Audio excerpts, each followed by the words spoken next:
Hello. Um, we seem to be missing a point when we are trying to start the podcasts. Maybe there is no point. Every other podcast has a fancy, in your face, nice start of the podcast. We are just. We need to come up with something American, something happy, go lucky. Let's make it. No, I had a bunch of guys from Italy this week on training. They were super interesting, very nice bunch of people. And I was teasing them all the time. Pizza, good pizza. Maybe we should do something in Italian English. It doesn't have to be American. But I'm doing the Balkan English. That's even So better. the Slav, So the Slav, Russian the Slav, English. the Slav English, No, Russian English. Slavish. Slavish, whatever. Okay, so let's go back to the topic that we always cover. Let's go back to the artificial intelligence. You are our end user AI enthusiast. I am becoming an enthusiast because right now it seems that everybody and his close family need to have their own AI. No, they don't. Microsoft has, at the time that we are recording this, Microsoft has showcased the Chat AI part of the Bing. Google has made a blunder with their Bard. That is supposed to be something that should be a competition to Microsoft's product. But they got to a extremely rocky start because the first thing that they did in the first introductory video was to basically showcase that the AI has no idea what it's talking about. So So just like ChatGPT at times. yes, basically what they did is they didn't fact check the AI and they made the typical user mistake of actually believing what AI is saying. So they got wiped on the stock market. They lost something like $100 billion in one day, and this wasn't a happy thing for them. As if you care. Then on the AI front, we also got the AI competitor from China. Okay. Baidu introduced their own AI. So right now we are up to our necks in AIs, either working ones or ones that are introduced, and we are going to later see what they can do. Okay. But my question for today, and my topic for today is, what do we need from the AI? What is the end user expecting? What is AI going to do? What does a regular user need AI for? Yes, but what does the regular user expect the AI to do? Because right now people are used to searching the web, so they're searching for some sort of topic. They're searching for materials, whatever. Are we going to expect the AI to become better in searching that current search engines are? What is going to happen with all the Siris, Google's, Alexas of the world? Because right now, Bixby's. yes, because I think that right now, when it comes to numbers, Apple, Amazon, and Google have probably in the billions of units of assistants that are able to intelligently talk to you. And in the last couple of years, let's say last 5 or 6 years, they seem to be doing a good job. And then once this AI showed up, basically we are seeing that whatever Google and Alexa are doing is half a job at best. So what are people expecting? What do you think that people are expecting from the AI?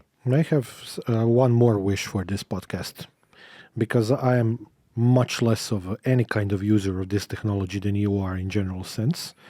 You've lately been adopting Windows 11 based features for dictation and whatnot in Office, blah, blah, blah. I am not a user of any of that. I played with ChatGPT a little bit, but that's it. Never used Alexa, never used Bixby, never used Siri or whatnot. So I'm really interested in what you're going to say to me in terms of why would I even want to use it and why do I need it for. So today I'm going to be your faithful sidekick, lame dude who is asking for an explanation in terms of why would I even consider it. Okay, but what I think is okay, let's first define expectations. I am not a regular user. You are probably closer to the regular user than you think you are, because you are, even with your limited experience with the AI, you are probably much more experienced than a regular Joe out there. This is the first thing. The second thing is that if we are expecting that AI is going to do something for us that we still don't know about, I think that this is completely misplaced. Okay. Because what I am expecting, okay, what I I expect, have no expectations whatsoever. I have one expectation. This expectation is that what we are now using as assistants, so Alexa, Siri, and all the other guys, I'm talking about Google, because Alexa and Siri have the name. Google doesn't have the name for the assistant. They're calling it Assistant. Google Assistant. And now we seem to have come to a point where Microsoft had Cortana. Now they have integrated AI into Bing. Google created yes. Cortana, aka the first thing you turn off in Windows 10. Yes, okay, and something that actually disappeared by itself in Windows 11. So Microsoft had Cortana. They gave up on it. Then they created Chat AI, which actually works. They changed the name, or they didn't change the name. They just incorporated the Chat AI interface into Bing. Google, on the other hand, had Google Assistant that was basically nameless, and then created Bard, whatever Bard is. Alexa is suspiciously silent now, because there is nothing introduced from Amazon right now. Amazon is not even talking about AI. Nobody's talking about that Amazon should be talking about AI. And I think that we should be talking about the Amazon, because Amazon is the elephant in the room. And they have a huge number, probably tens of millions of Alexas out there, Alexa devices. And those devices could really, really, really, really use a little bit of artificial intelligence. Because what I'm thinking about right now is that all the assistants that we have right now, aside for the ChatGPT, are completely unable to hold a conversation. They are able to answer simple questions, but if you are trying to create a context and then create sub-questions or sub-queries, let's call them like that, on a given topic, usually the assistants are completely clueless.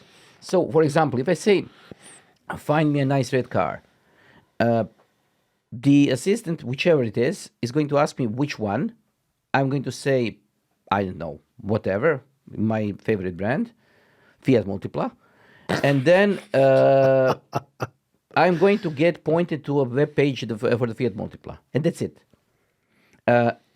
I'm expecting my assistant to try to actually assist me. I'm not expecting a conversation that ends after the first question.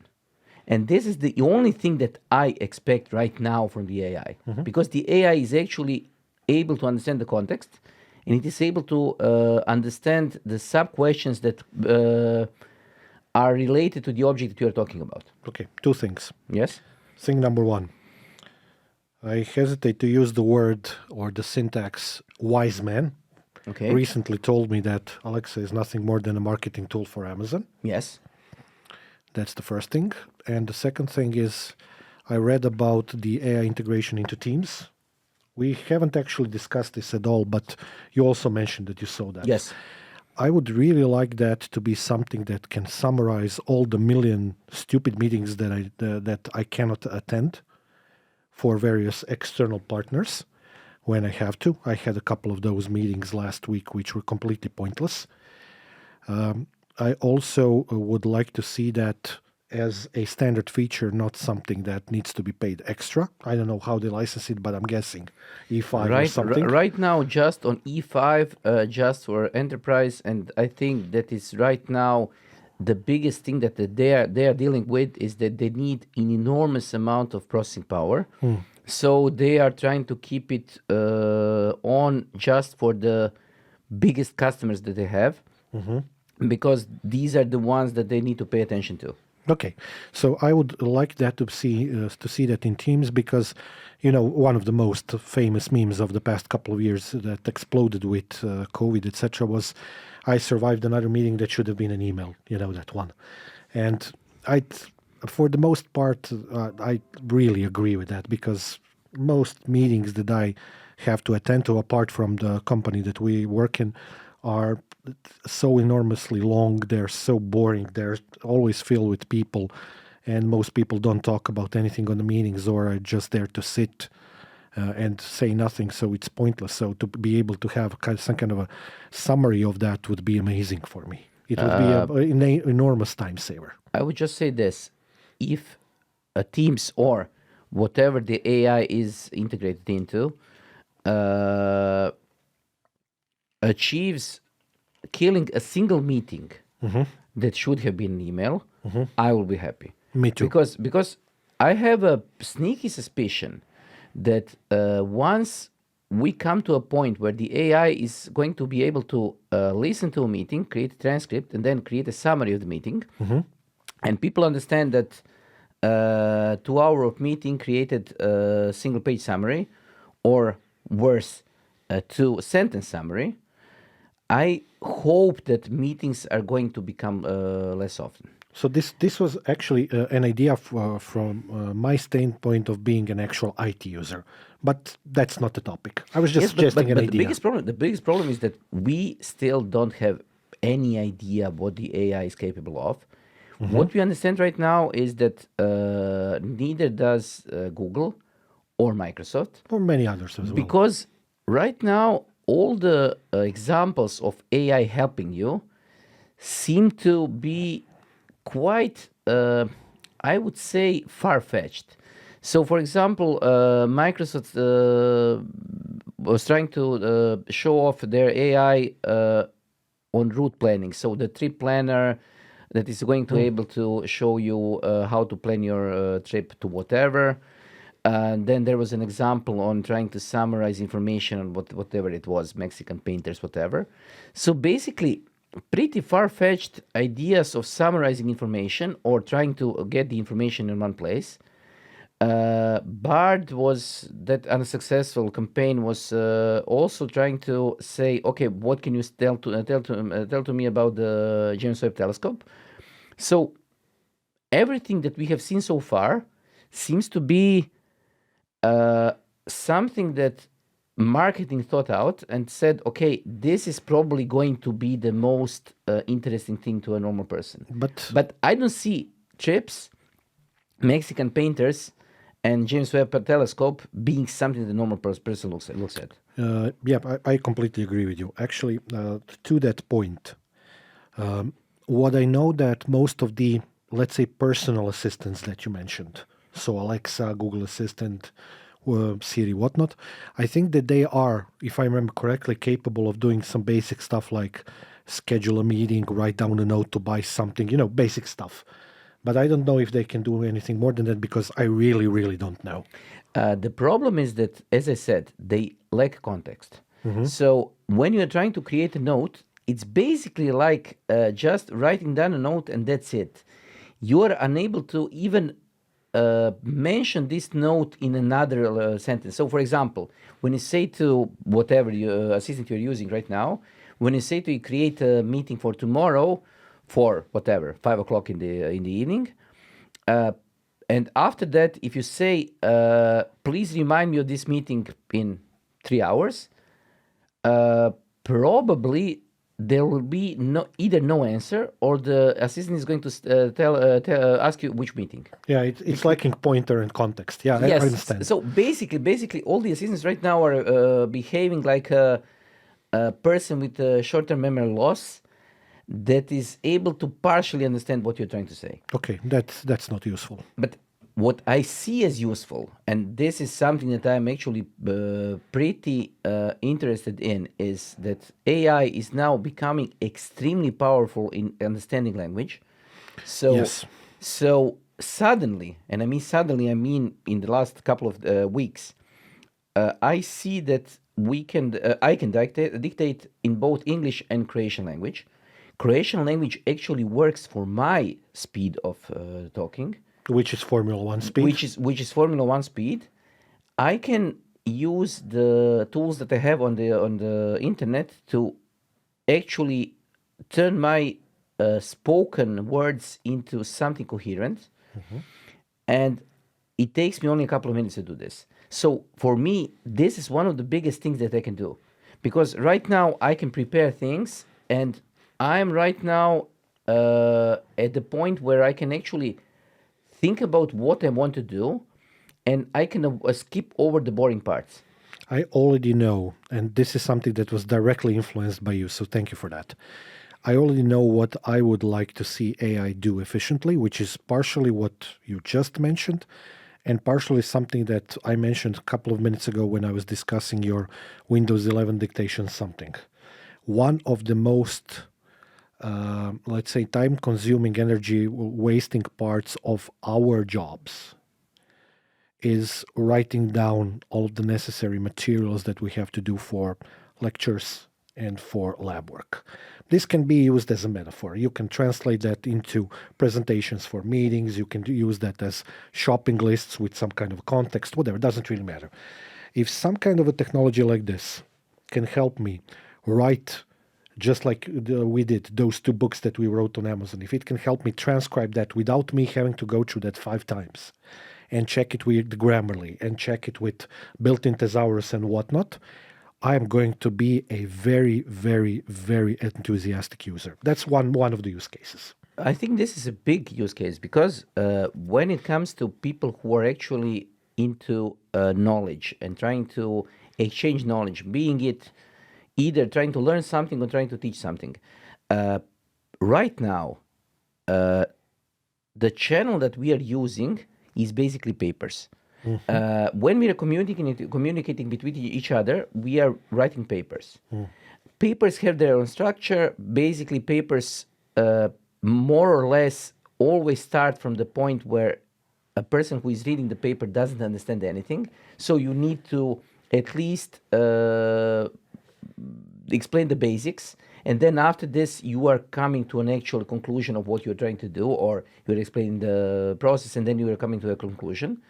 And I think that what AI is going to do is going to enable you to create the papers, or create the, I would call them data objects, that are going to just consist of what you are actually trying to convey, and then the other party is going to be able to unwrap this data object in a way that it's understandable to them, by just asking the AI to explain the other concepts that are not inside the paper. So basically, when you come to a new conclusion, solution, whatever, you are going to just create a paper that was going to consist of only the relevant parts, and then you're going to let the AI help the other party to understand parts that are not relevant, or that are just general knowledge that needs to be understood. Basically, to parse and understand. Yes. Oh, that's excellent idea as well. So basically, this is going to change the way that we are exchanging ideas.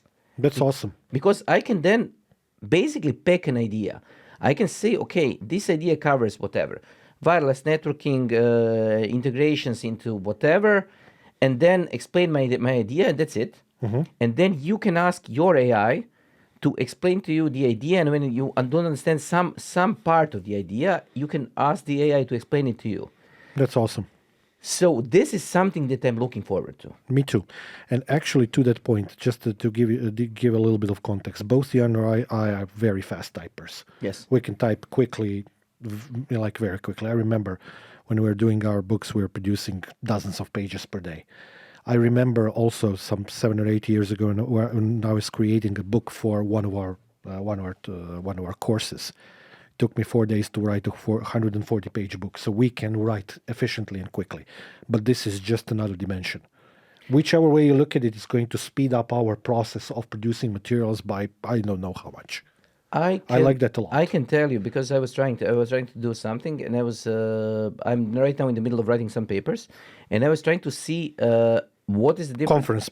Conference papers. So basically, I'm trying to explain ideas to people who are not into those parts of those topics. So this part of, I wouldn't call it science, but in the topics that covering a domain that people are not used to. By using tools that I have right now, I can write, I would say, 3 to 4 pages of a paper that is pretty simple. I can write it or dictate it. I can ask the AI to go through it and to simplify and to explain things. I can ask the AI to fix all the errors. And I can go through it in probably for 4 pages. It took me under a half an hour. So this is something that is basically on another level. I'm not saying that this paper is amazing. I will probably call it poor, but the quality of the paper itself is poor. But if it takes me half an hour to create a paper that is poor but is completely okay, so it is a viable paper, it is able to convey my ideas in a way that is probably not ideal, or I call it poor, but it works. It's amazing because it would probably take me 3 to 4 days to actually create a paper like this. I would do a much better job, but at the same time, if I can just spend half an hour trying to convey an idea and then use the rest of my time to think about something else or try to understand something else, this leaves a lot of time for me to actually unwrap the things. I have another idea, yes, which would be awesome in that respect. And this is also applicable to so many other things. Imagine having the capability to just throw to the AI a bunch of PDFs, which you can do already now. Yes. Let's say that you always publish some papers on specific conference, whichever it is. A lot of times people do that because they're familiar with the publishing procedure, the level required, etc. And this is something that you spend a lot of time learning about. This is basically contextual knowledge. Okay? So let's say that you take proceedings, so a book of the conference from last year, from the year before, which are publicly available usually, or most of the conferences that we write on at least. Just give that to some kind of an AI so that it can learn not the topics, but the context of what the level of quality of that paper needs to be so that it can aid you when you're writing. That would already be such an enormous time saver. Okay, but I can think of another thing. Do we actually need conferences then? Yes, we do. Because I can think of something that, let's call it GitHub for knowledge. So basically, instead of creating conferences, because conferences right now are basically there for one thing, they are trying to make the domain experts create objects, we are calling them papers, that go through pretty rigorous expert review or checkup. So fact checking and checking if everything is written correctly, in order to be distributed among other peers.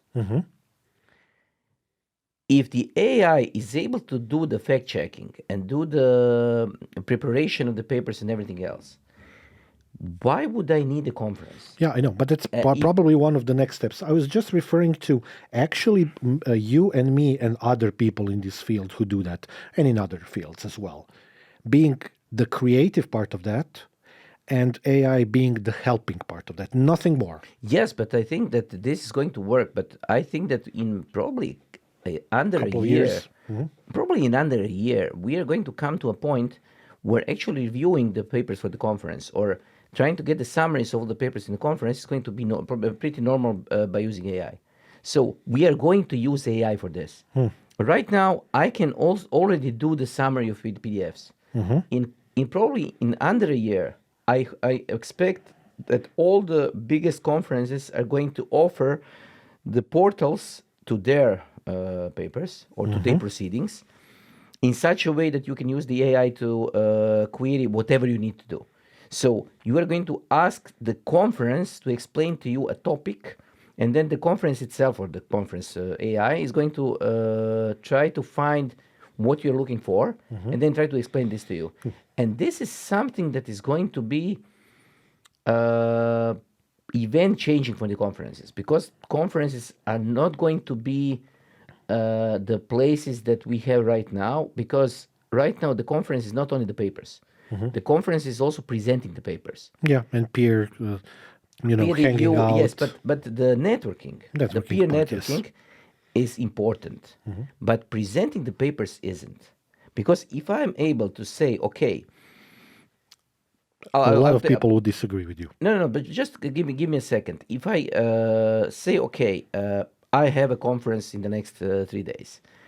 I'm interested in whatever, the focal lengths of the objectives on the video cameras, and I'm going to a video camera conference. If I'm able to ask an AI to give me the summaries of everything that is going to be presented and all the papers, I can go to the conference and ignore All the presentations. or skip over them, and then actually use the time of the people who would probably waste the time presenting just by talking to them. So I can actually connect to the people and the person that I need to, and then skip over the part where he needs to just throw his knowledge into the void, hoping that somebody's going to listen. We already both went through that process. It's called IT conferences. Yes. We did exactly that. We got a bunch of PRs before the conferences started, read through them, wrote some articles about it, and then oftentimes skipped on all of the PR events happening on those CeBITs, Computexes, CESs, Macworlds, whatnots of the world, and just went in the city and did some shopping or some food or met with some colleagues and peers, and that's that. We already have a model for Yes, it, so I agree. Yes, but academic model like this actually is going to enable you to reduce a lot of wasted time in trying to, I would say, trying to understand somebody who may be boring. Don't get me wrong, but on a typical conference, there are different presentation styles. Different topics, different areas, different fields. Let's concentrate on the presentation style. So, for example, you can have somebody who is talking quickly as me. You have somebody who is talking much more in a much more not so dynamic way like you. You can have somebody who is an introvert who is trying to represent something that actually makes sense, that is a big idea. And sometimes the presentation style is the only thing that is standing between you and the actual idea that you're trying to understand. Agreed. And if the AI helps me to understand this idea without the problem with the presentation style, I can then talk to the actual person and ask him actual topical questions that make sense to me. And this is going to save me a lot of time. Okay. Moving on from Yes. our topics of discussion, professional ones, more to the, let's say, regular people ones.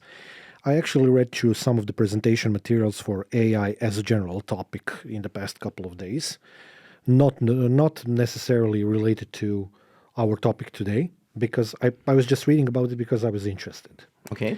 And one of the things that a lot of AI-related materials, when you read the documentation, tell you that AI, among other things, for regular people is going to improve decision-making processes. And what they kind of show as examples of that is the idea of improving decision-making processes in finance, entertainment, and health. Okay, so I have a lot of problems with some of those, but I'm thinking that actually learning about contextual information about health and integrating that with some kind of a smartwatch or something, and some sensors and maybe some other things as well, is pretty much doable.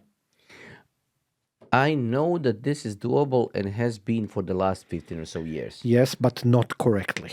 And the problem is that right now, the only thing that is standing between us and the actual understanding of how the health actually works is the lack of data. And I have been to a presentation that was probably 15 or 17 years ago, and I have seen a sensor that was intended to be implanted directly into the bloodstream. So basically, it was a small sensor that was on the tip of the needle. The idea is for you to wear it in your bloodstream, and it was able to track something like 15 or 17 different metrics from your bloodstream in real time.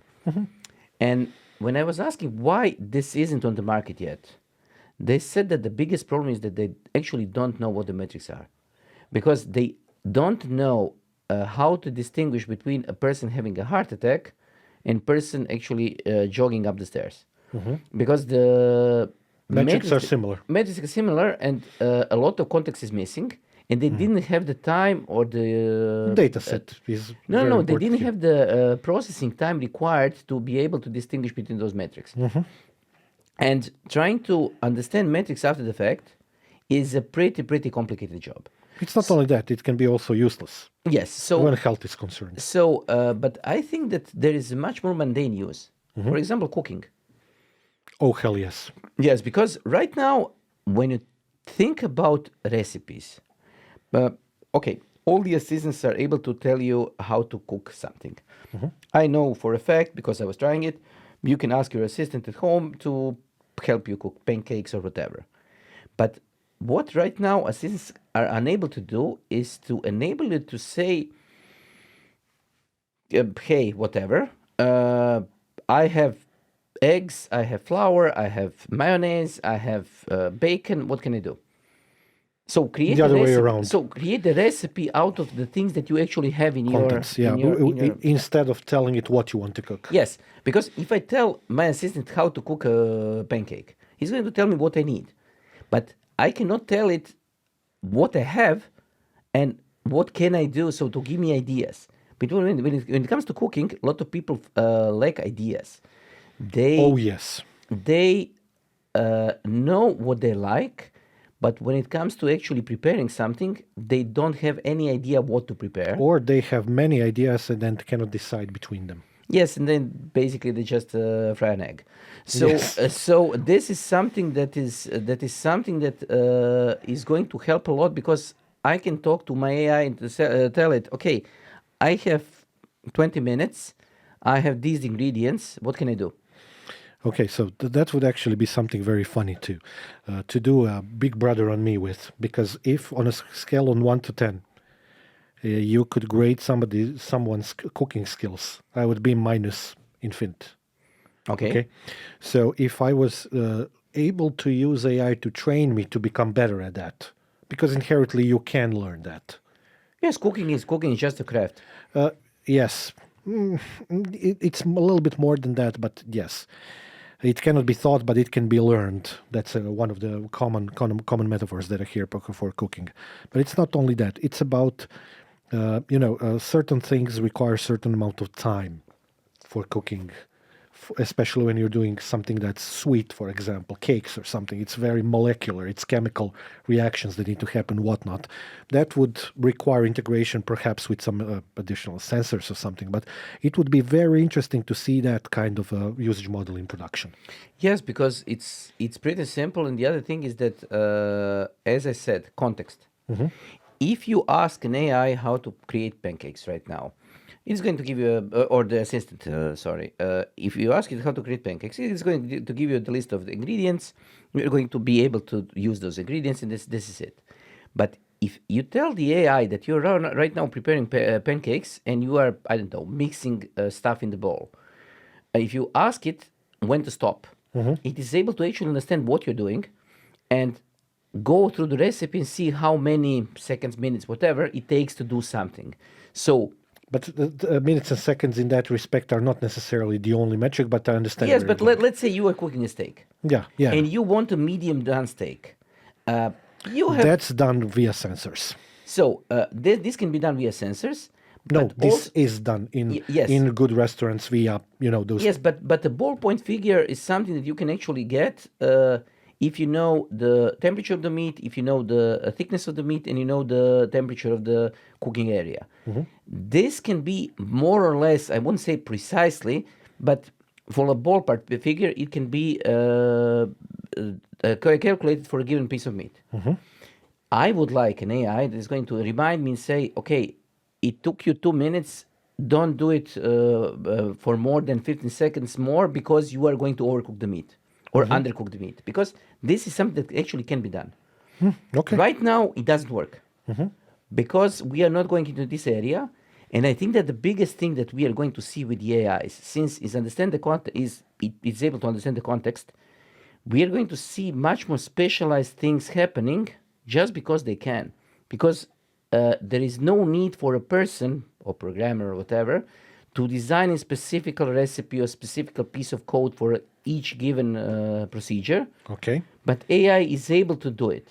Okay. So you can just generally explain to the AI what you're trying to do, and then it can do the particular case of whatever you're attempting to do. Okay. I have another example where AIs are already used. I know that for a fact because I'm working with them in that area, but I'm still I will try to explain this from the end user's perspective, not from a professional standpoint yet again. Safety and security of individual. Specifically, you get home, and there are systems that are kind of capable of doing what I'm about to say. You come home, you say to your assistant, Alexa, turn on the lights, turn on the cameras, to shut the door, blah, blah. That's all good. But looking at security from a little bit more, let's say, intelligent way, to say to AI, monitor this, find this, be very aware of this, something like that. For example, let's say that you had a break-in and you say to the AI, I want you to search something that happened between X and Y without actually having to input that via keyboard, which you most commonly have to do, stuff like that. Find a human being on that picture. Find, I don't know, a stone that fell through the window when it broke. Stuff like that. Contextual awareness of that. This is something that is already happening, but it's going to be much simpler for end user. Yes. But let's talk about what I was talking yesterday. The biggest hole right now that I see to be completely exact, in Windows, is the problem that Windows suddenly got an amazing dictation engine and impressively lousy way of navigating using the voice. Okay. Because right now, there is no simple way for me to use the voice when I have multiple monitors, multiple applications open. There is no simple way, a quick way for me to use the different applications and switch between them using my voice. Oh yeah, Alt-Tab surely works with voice. Yes, Alt-Tab works with voice, and I need to use the mouse, and this is much quicker than using the dictation because the dictation itself takes time. So when you're trying to do something that's quick, so switch to whatever, Microsoft Windows is not good. Linux is even worse because right now, let's be completely honest, and because we like Windows, baby steps. I think that Linux is going to become AI enabled after it becomes a primary desktop experience. Oh, I'm looking forward to that episode. Yes, so I'm not holding my hopes high for the Linux, because right now I see that you probably see one company that is suspiciously absent when it comes to AI, and this is Apple. Okay. Because Tesla is pretending that they have an AI. Google has to pretend that they have an AI. Microsoft has presented the AI that sort of kind of works. Amazon is quiet. Most of them already have AIs, at least for shopping assistants and whatnot. Yes, but yeah, but not for the general public. I'm talking about the user-facing AI. Yeah, I know. So right now, Apple is pretending that Siri is AI, but it's not. It works fine. I'm completely fine with it on the iPhone. Don't tell me you're using it. Sometimes yes, because I want to, I don't know what time it is without looking at my phone or being across the room or whatever. Sometimes I just need to switch on or off the music. I do want to do something so simple, extremely simple tasks. Okay. But and this is something that is for me, it's completely okay. But the problem is that right now, if I want to real AI experience, I need to use the desktop. So we are probably going to quickly see what is going to happen on the mobile market, because AI has to go into the mobile. It's especially absent right now. Chat AI is Hence not. the reason why I asked you, do you want ChatGPT on a mobile phone a couple of episodes ago? Yes, and ChatGPT doesn't actually work on the mobile phones. Didn't try. No, because there are no. I don't know about the applications that are actually using it. The reason is that the user experience or user interface right now is not meant to be used in such a way. Okay. So it is right now the user. If you think about it, the Chat AI or ChatGPT user interface is basically typing and reading. There is no dictation. You can use the dictation if you want to, but there is no explicit dictation, and there is no voice reading in the back. You can use the AI to generate voices. You can use the AI to generate a lot of things, but the primary for the prime candidate for the AI throne right now, so the ChatGPT, the primary interface is still the keyboard. And this is something that is going to change. Of course. But it is going to take time. Yeah, just like mobile phones went from And that to I want to touchscreen. I want to see what is going to happen to the Windows or to the generally speaking about user interfaces, to all the interfaces that are right now centered on mouses and keyboards, because inevitably they're going to change. That's easy. I can answer that question Yes, go on. in a semi-humorous way without being probably too far off from the truth. Welcome to Star Trek. This is one. This is one option. The other option is welcome to the terminal command line. Because the command line makes much more sense when you're talking about AI. Yeah, I understand what you want to say, but for normal people, it doesn't. Yes, it does. No, Because- we are not going back to 1980s and to banks which use terminals. But I'm not talking about command line in such a way. I'm talking about I know. a central.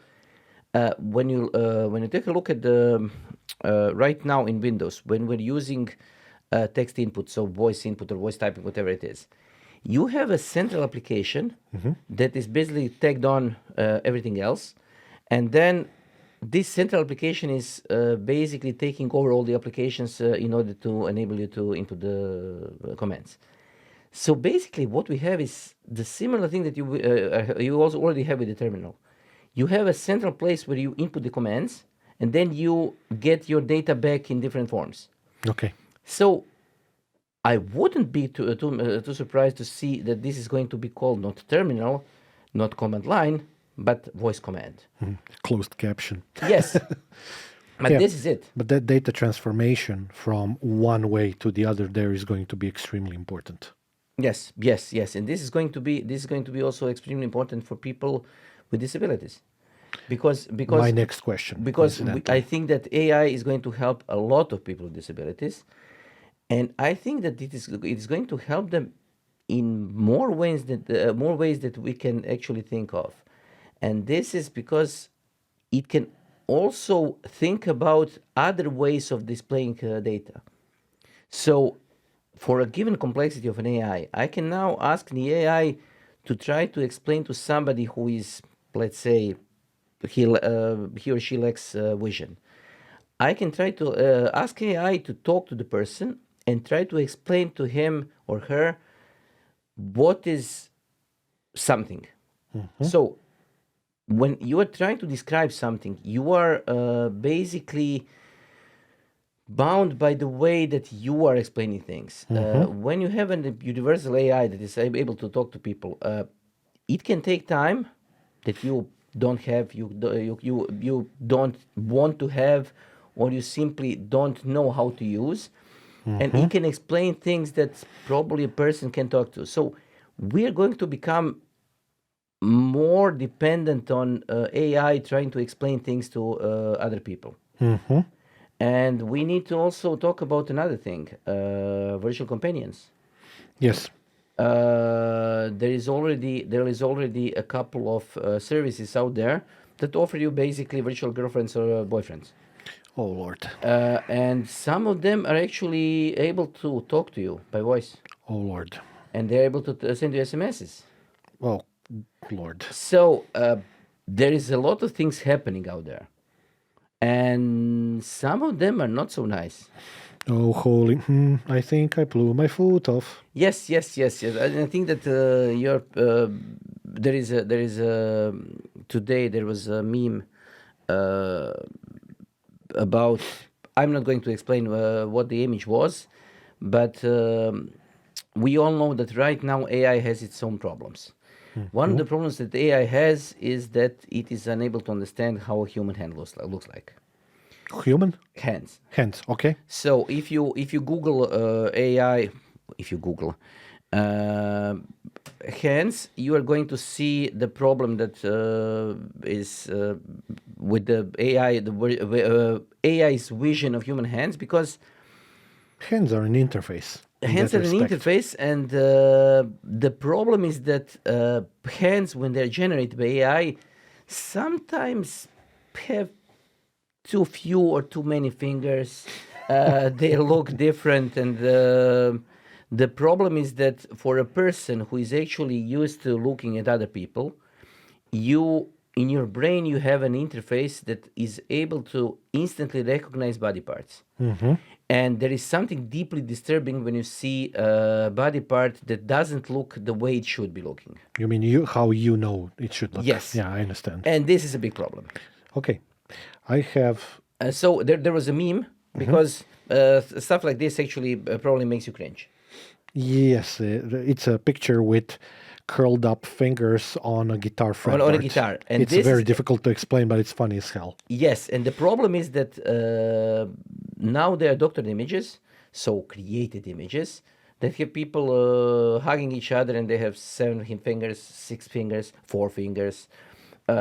They are lacking, they have 2 thumbs on each hand. So you can now see what the actual AI generated images are. But this is going to change. The images are going to become better. Okay. I have 3 small and 1 big topic that Okay. I would like to discuss with you before we end the episode. First one you kind of already mentioned right now, which is AI art.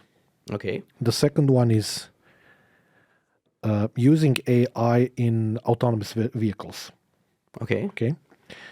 The third one is a concept of some kind of an universal AI, which would do Okay. everything. And the last but not least, and a topic that we are probably going to cover in multiple podcasts, is the story of ethics and morality of AI. Okay? We can just start that topic. We don't have to go into details, but let's go one by one. First one, AI art. Let's forget about copyright infringement for a second. Okay? Not the Okay. topic that we discussed, because it's pretty clear what's happening in that respect, and there are huge class action lawsuits happening all over the world by authors and by entertainers and by the industry that creates various sorts of art in that respect, because AI, generally speaking, is kind of still doing either copyright infringement or intellectual property infringement, whatever. Doesn't really matter now. Not the topic of our discussion. What I haven't looked deeply into this. You mentioned some things to me today which kind of made me think about it. What do you think about that? First, let's talk about copyright infringement, because No. let's be completely honest. When a certain let's talk about music, because you are the music person. Okay. When you see a new style of music becoming popular, somebody gets a Grammy for whatever the style of music is right now interesting. Suddenly, 6 months later, you have probably tens, if not hundreds, of copycats that are basically sounding the same, looking the same, and trying to be as close to the original act as possible, Called without Least effort principle. yes, least effort principle. So we already have this derivative work. The only difference is right now that you need to actually, if you want to create not copyright infringement, but things that are so close to copyright infringement that they actually infringe the copyright.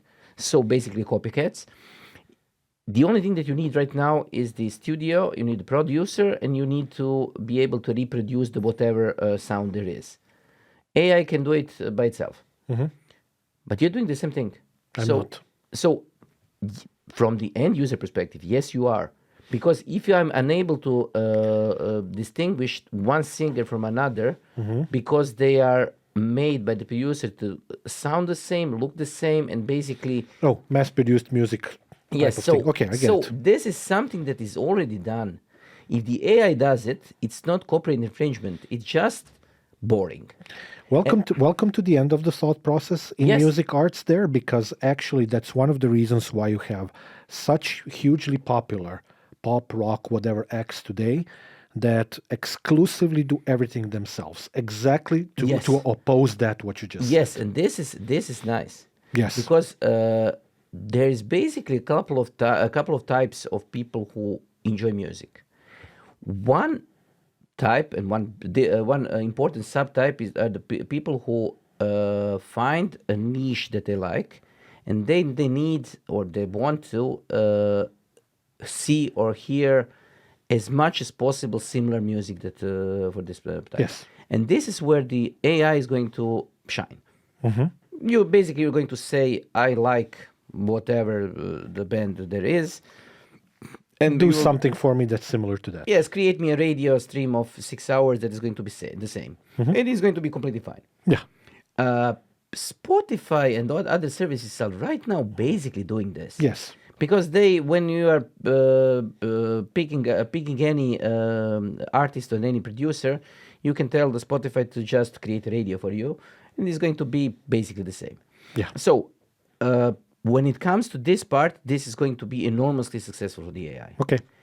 When it comes to creating new music or creating new music, I'm not sure, because I have two opposing opinions. One is that people are going to try to do the same thing that they did with the early synthesizers. So they're going to experiment with the AI, throw things around, and then tell to AI, okay, I'm now acting as a decision network. I'm deciding that this looks okay, this doesn't look okay, and then create me more of this. So AI in art is probably going to first behave like this, because the person You mean need guidance? it's going to be needing guidance, but it is going to enable the artists to be much more creative. Because I'm Okay, going less metadata work in a sense. Yes, basically what I'm going to say is, okay, I need to create ornament for my wall.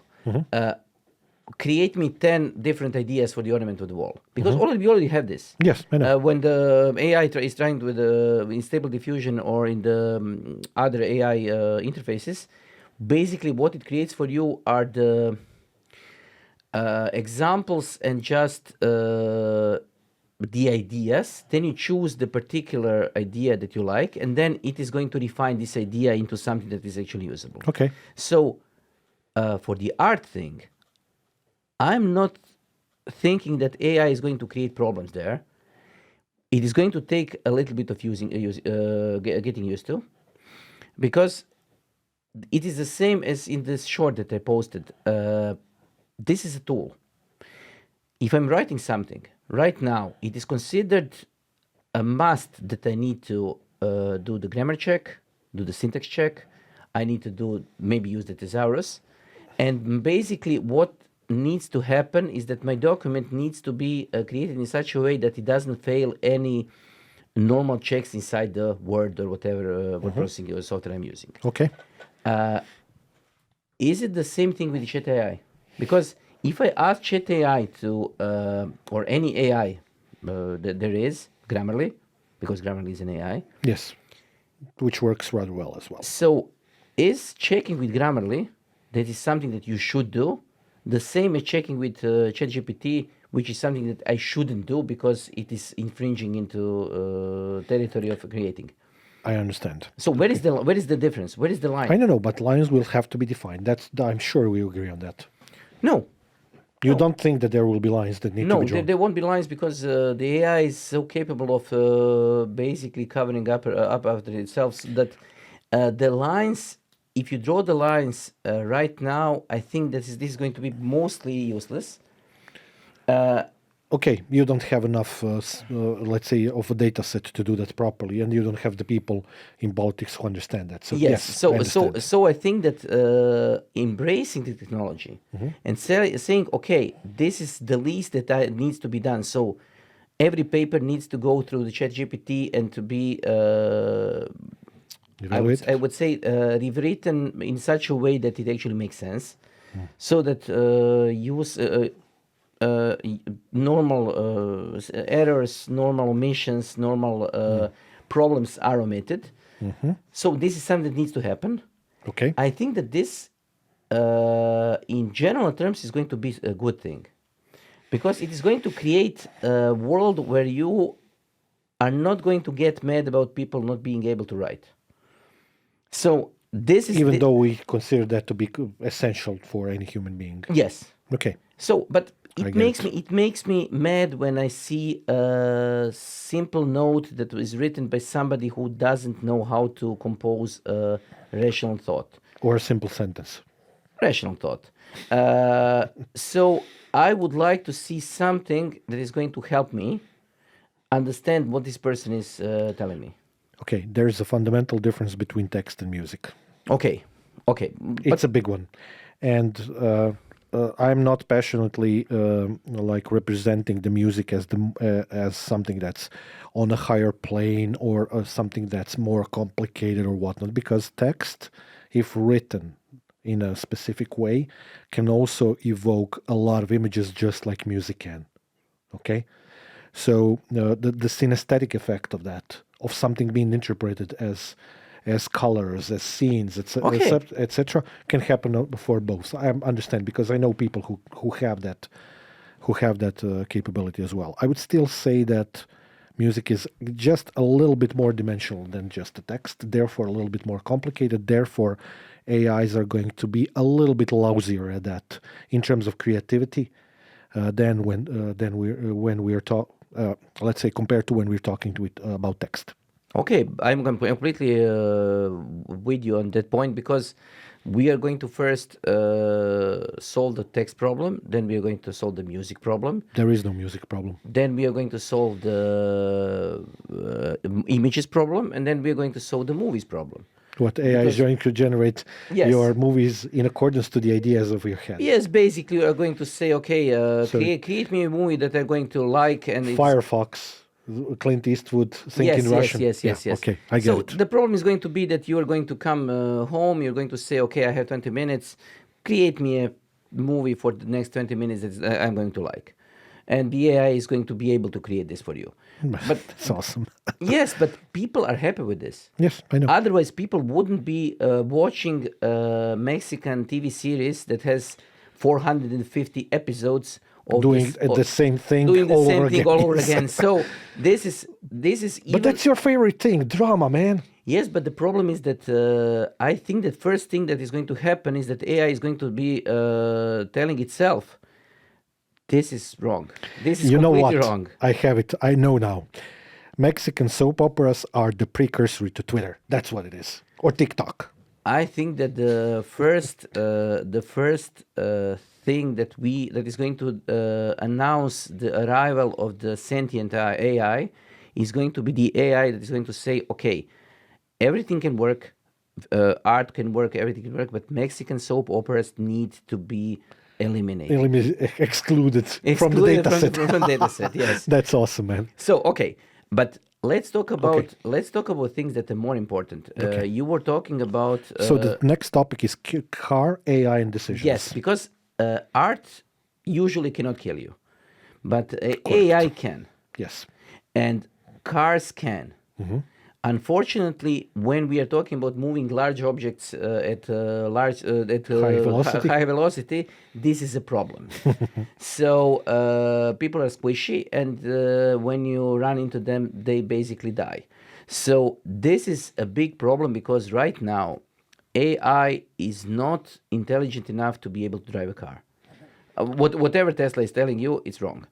Okay. We have seen this hundreds of times. Uh, I remember a Mercedes commercial 10, 15 years ago about what is actually AI? It was just a system that was able to stop before you hit something. And on the presentation of that, it hit a wall. I think it hit another car in the In our fog. In car, the fog, yeah. yes, yes, And it yes. was in Top Gear as well. Yes, yes, yes, I yes, laughed yes. my ass off on that. Yes, but the problem is that I am much okay. Both you and me, we are into IT, and we have seen things that other people haven't. I'm not talking about the quote from Blade Runner. I'm talking about we are pretty skeptical about big advances in the technology. In huge steps, yes. Because huge steps in technology usually do not exist. This AI right now is a big thing, but this is a thing that has been 20 or so years in the making. So this is not something that we have seen right now. This is not something that has happened in the last 2 weeks. It is something that has been going on for the last 20 years. I think that the AI first thing that it did was when it was able to beat a chess champion. Oh, Big Blue and stuff. Yes. Okay. When they understood that they can work without doing the brute force method of playing chess. Yeah, breadth and depth first search methods. Yes. Yeah. So basically, when they understood with this, and then right now, if I told you that an AI is unable to play chess, you would say, "What?" No, there's actually a huge controversy in the chess world because Yes. everybody's using Yes, it. but the problem is that 20 years ago, you could distinguish a computer from a human because human was able to play chess, computer didn't. Okay. So this is something that has been in the working for decades. So telling people that suddenly your AI that is unable to count the number of fingers on the hand is able to drive a car, and it is going to be safe driving a car, is right now a problem. Can I share something with you? I had a very interesting conversation with one of our students. Yes. Coincidentally, our Red Hat architect, one of the architect students, about advancements in technology. So we're completely in line with what we are discussing right now. And he was harping on and on and on about the fact that our generation and a lot of generations prior to us didn't invent anything, blah, blah, blah, blah, blah, blah. I listened patiently to all of the BS that he said because he's too young to know better. So I didn't judge him. And I set him straight because that's my role in his life, to kind of like to tell him to look for a better data set before stating something as if it was true. Out of that conversation came actually a conversation about artificial intelligence and machine learning and neural networks. We had that discussion. Okay. Then. So a question for you, because you said past 20, 30, whatever years. So short history lesson. Do you know when first neural networks were invented? I would go probably with something like 60s. No, No? 40s. Okay. So it was 80 years ago. Okay. 1944 or something I'm like completely that. fine with this. I didn't say that to correct you. No. I'm just putting- I'm completely fine. Putting with this. things in the context of in the time. perspective. Because, again, every information, this is a quote from our show that both of us liked, every information is useless unless you give it the context. The other problem is this. When we are talking about any AI, we need to understand the context. This is the first thing. And then we also need to question the assumptions. Absolutely true. So right now, we are creating the idea of the self-driving car around the assumption that humans and AI need to drive on the same road. And the reasons why the roads look like this right now is first, you need to have intersections because you need to intersect the roads. You need to have traffic lights because people kept driving into each other. You need to have signs because people need to understand that there is People either coming from opposite direction, no, no, no, advantage, the blah, blah, blah. turns, The turns, the twists, the this, the twist, and so on. You have lines on the road because people tend to run out of the road when you lose the lines. Welcome to Taiwan. So the context right now, the road context itself, and the assumption of driving on the roads is that you need to use the signs, you need to use the roads, you need to use the lines, and so on. This doesn't necessarily have to be true on the concept of signs, etc. That can be programmed, Yes, in some sense, into the AI. yes, but if you It has to be a connected network, of course. let's do a quick idea. Do you think it would be quicker if we said that we need to drop the speed inside the city to 20 kilometers per hour, but people are not going to stop at all? Because the AI is going to keep driving at 20 kilometers per hour all the time. It is just going to have a small place to stop outside of the road without any intersection, without anything, and it is going to avoid crashing because it can avoid crashing. That versus what we have now. Yes. Because I'm completely sure that if you create pods that are going to be, I wouldn't say walking speed, but at a speed that is probably speed of average bicycle, but that are able not to stop inside the city, that this is going to be much more efficient than actually using the car and stopping on every intersection. It would be actually good to do some kind of research on that because I read about ideas like that. Yes, so this is the thing that we need to think about. I know what's not going to happen. People not driving. No, what's not going to happen is those pods that you're discussing and stuff like that are not going to be built under the city, and it's not going to be on rails, and it's not going to be, fast-moving objects, 100-something miles per hour. I'm just hinting at the direction of the podcast that we like. Yes, but That's not I gonna don't see. happen. I don't see the idea of trying to create another set of traffic rules, another set of traffic, so that the people can drive on the roads and the other traffic driver can drive through either the under the city or over the city. We have those concepts already. Yes, but I think that the biggest thing is that all of those concepts start with the idea of the road is sacred. People are going to drive on the road. So in order to stop traffic from colliding, we need to either fly or go under the city. And this is Not necessarily true. not necessarily true. So I think that sentient driving right now does not exist. The reason why it does not exist is because there are too many things happening at the moment, and you need an insane amount of processing power inside your car to do this. Because when we are talking about all the AIs right now, Hint, hint, 5G. yes, but even with this, when you're talking about all the AIs right now, they have an enormous amount of processing power behind the scenes.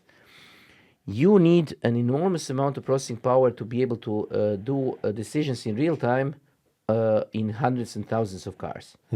So this is not something that is viable right now. Agreed. It is going to be viable in probably 5 or 6 years, but I don't think that this is the way we are going to go. Two things. Completely agree with you. Two things. Looking, again, we are still talking about traffic. Okay? What is the most underused way of traveling in the cities? I honestly don't know. I'm inclined to say bicycle. No, not by a long shot. Okay. Rivers. There are a lot of cities with rivers that are completely unused, which can be used for a lot of traffic if you wanted to. Yes. Okay. To that okay. point, legal frameworks in many countries include, let's say, London is a perfect example. Yes. It has Thames, it has a lot of actually traffic happening on it, but not as much as it could. It has parts of it that are speed limited and parts of it which are not. And you can freely drive at whatever amount of million miles per hour, as long as the water is susceptible to that, of course. and nobody's going to touch you, and you can get from point A to point B very quickly. So just saying there are other ways. That's why I said not necessarily the only way. Yes, I'm completely understand that there are other ways, because there are other ways that have been tried. There are overhanging cars, there are overhanging trains, there are Buses that are high on the rails, like going above. yes. Yeah, I saw that example as well. A lot of things have been happening, and a lot of things have been tried, but I don't see this being influenced by AI.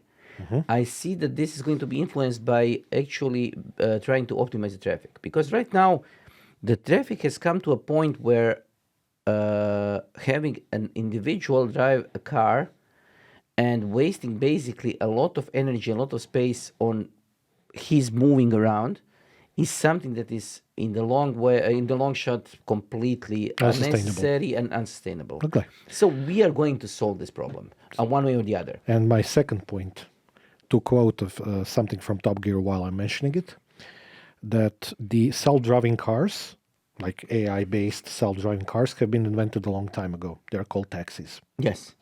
And if you know your sci-fi, you probably know the Heinlein was talking about moving sidewalks.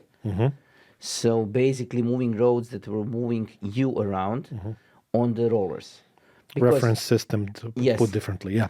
Yes, so this is something that people actually tried. There was some experiments with the moving roads or the moving sidewalks, because the idea was that the sidewalk is going to move across the town, and you are going to use sidewalks that move at different speeds to go on and off, and then you are going to move with the sidewalk. And it makes sense, because San Francisco used to have a tram that was pulled around with the wire, and it is pulled around with the wire yet still. Yeah, and that weird thing. Yes, it still yes, exists. yes. It still works. Yes, so Okay. so these are different things that we can talk about. But can you imagine? I don't know, San Francisco style tram being driven by an AI, so that the AI only needs to make a decision when to grab the rail and when to grab the brake. I could theoretically think about So that. so Yeah. why not something like this? Why They already exist. why should it be? Why should it needs to be an electric car with an enormous amount of sensors? Why? It doesn't. Yes. A lot of airports prove that point very Yeah. eloquently. So Most of the trams on, I don't know, Frankfurt Airport are completely So self-driving. let's say that self-driving cars are something that is not something that is going to necessarily solve the problem. necessarily solve the problem right now. Yeah. What is your third point? Universal AI. Do we need something like a concept or a standard or something that's going to bring us closer to the idea of using AI universally for most of the things that we need? Let's say it's human beings. No, but we are going to get it, Okay. because this is inevitable. Something like XML for human beings is going to happen. So it is going to be called YAML or XML or whatever, or JSON or whatever, but it is going to happen, because the AIs themselves are going to be needing to exchange information. Right now, we already had a problem. Okay. There was a experiment with two AIs a couple of years ago, and they developed their own language, Okay. because they were trying to exchange information, And they were the problem- inefficient. the problem with spoken word is that the spoken word is inefficient. We use mathematics in order to be able to expedite exchanging information about numbers and information about things that are numerical. So I don't see a reason why AIs wouldn't create their own language and their own standards. Languages were not invented to be efficient. Yes, so let's call them languages because they're used for communication. So basically, standards for the communication between the AIs is something that is going to happen either way. So you think it's inevitable? Yes, In the same way Completely. in which Thanos was inevitable? yes. Okay. And the last topic that I wanted to cover before we finish our episode is related, basically to give a hint of something that we are yet going to discuss, which is related to the morality of using the AI. Okay. How to approach the topic of ethics and morality when AI is concerned, having in mind some of the topics that we discussed today as well. Copyright infringement, let's say stepping on toes of various types of artists, copyright infringement in books, scientific things, whatnot. What's your opinion about that? I have absolutely no idea, because we have seen. Let's try to start this in another way. Do you agree that some kind of unified framework is impossible for that? Yes, Okay. because the problem is that we, as a human species, right now don't have a singular idea what moral, what ethics is. So different. If you want to say we kind of got lost along the way, I would agree with Not you. only this, but I don't think that there was even a point in time when everybody, as a human species, had the same idea of what moral and what normal is. That's impossible on such a huge number, but yes. Yeah. So right now, I don't see that we are going to be creating a moral compass for the universal AI suddenly, because we weren't able to do this for thousands of years for ourselves. So how can we suddenly reach a sudden consensus of what is okay? I have an idea what's going to happen. Okay. I think we're going to micromanage that in a sense of 100 million lawsuits, 100,000 different laws, sub-laws, whatever, decrets, whatever you want to call them. And in the end, it's going to solve nothing. Because we're highly efficient at being inefficient that way. Yes, and this is the as I said, my scenario for the AI taking over the humanity. We are Is- not in Terminator movie yet again. Yes, but I think that it is not going to terminate humanity. It's just going to tell people, okay, please stop moving around and killing each other. So, because this is what is the biggest problem with the humans. If you want to if you want to help humans live with each other, they just need to stop moving around and trying to kill each other. Agreed. And that's it. You give them food, you give them shelter, and you tell them, okay, no weapons. Stop killing each other. That's it. Okay. So, I and agree. this is probably the most universal ethics that you are going to see. Other than that, I don't see anything else. Okay. Because we are, I'm just right now looking at the idea of singularity. You know what singularity is? Yes, of course. And they're telling us that the universal singularity is probably 7 years from now, Okay. based on a metric that is completely made up. But I see that the 20 years of AI development that I was talking about is suddenly becoming weeks. And this is going to be even quicker as the time progresses.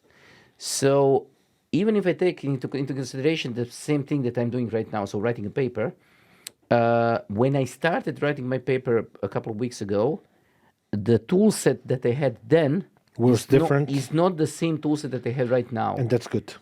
But it not only changed in a way that is small steps into the right direction, it completely changed.